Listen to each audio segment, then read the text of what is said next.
I'm here in Tennessee, in Nashville. I've been living here for a number of years now, and it was all over the news here, NPR in particular, and I was just very concerned.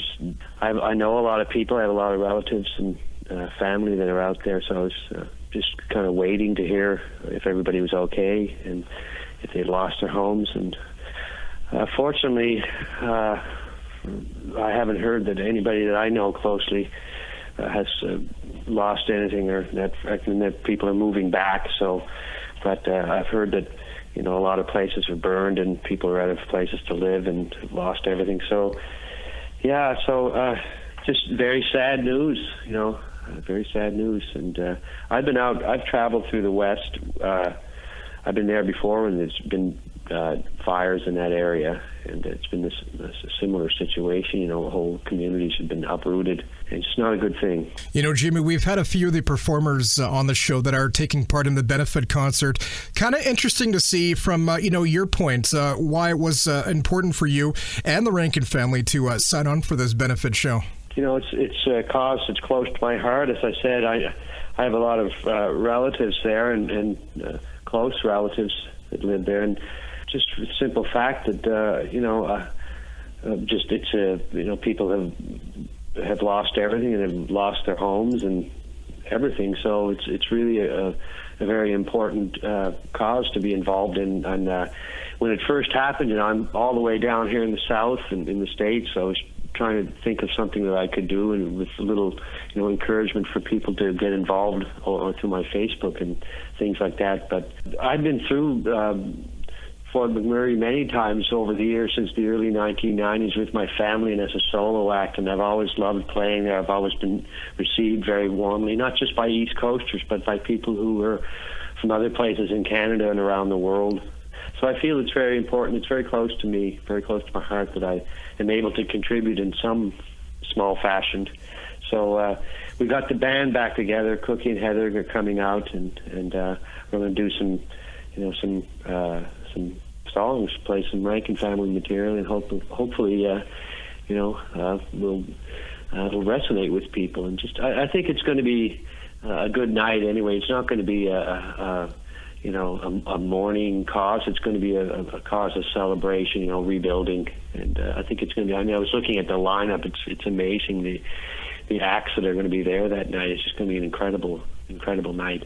1989 is when the Rankin family officially began as a group. Can you go back to that time? Maybe tell us how you and your sisters and brothers formed the iconic group? Oh, God, that's a long time ago. I haven't thought about it recently, but, we had always played music together when we were kids growing up in and around Inverness County, in Cape Breton. And it was about 1989. We did a theatrical production there called The Mabu Jig.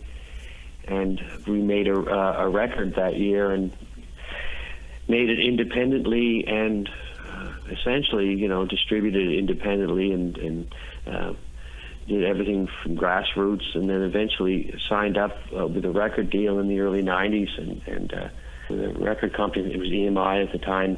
And things were going well, but then they really snowballed and got incredibly busy and started touring all over the place and making records and really learning about the business. And we did that for 10 years and to great success. We had an incredible career for 10 years. And in 2000, we disbanded, and I went on to do a solo career, and my sisters went on to do other things of their own. So, yeah, that's a long time ago. But I've traveled across Canada a lot, and even here in the States, people remember the Rankins and that music and that time. And it was really a wonderful period for us, and I think also for music in Canada. There was so much music coming out of Canada. There was like a renaissance.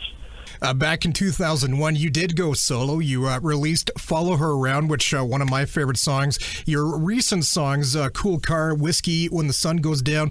Can you pinpoint maybe one of your personal songs that really means the most to you? God, I did about 6 solo records since then. The first record was called Song Dog. That was my first solo record, and it was my foray into the back into the music business as a solo artist, and I still have people coming up to me, and that record was released in 2001. That's 15 years ago, and it was a very personal record for me at the time. It was material that I'd been sort of working on for a number of years, and thinking about a solo record, and the whole process was a learning experience for me, going out there, making a record as a solo artist, and then going out and as a solo artist and learning how to do that, and touring it, and just learning the whole business from that, and the whole industry from that, from my own.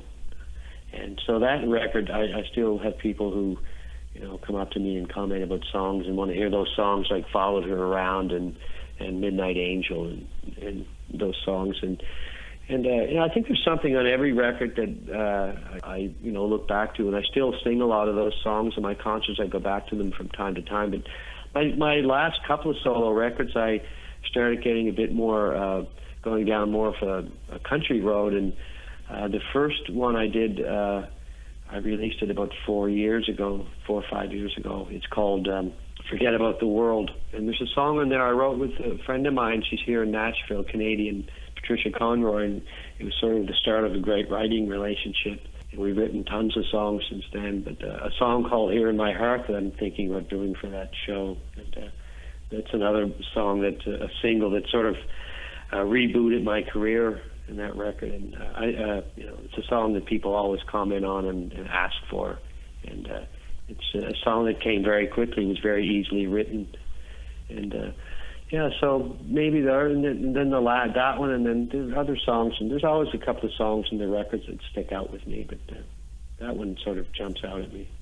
Jimmy Rankin joining us this afternoon on the show. Jimmy and the Rankin family will be taking part in the Fort McMurray Wildfire Benefit on June 29th at Commonwealth Stadium in Edmonton. Tickets on sale right now, Ticketmaster.ca.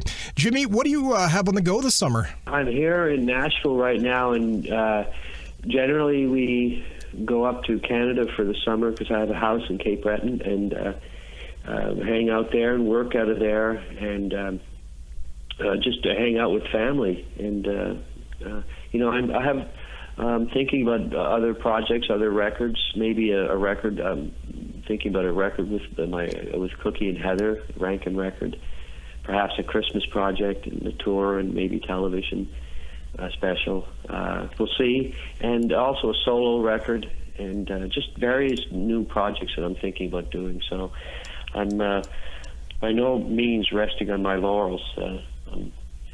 I'm always thinking of something in the future. So I'm just sort of writing material now and putting songs together for both those projects, basically, and that'll probably take up a good part of my summer, workshopping that stuff. Jimmy, looking forward to seeing you June 29th in Edmonton. Appreciate you doing this. My pleasure, anytime. And very nice talking to you, Jeremy. I hope you have a good day.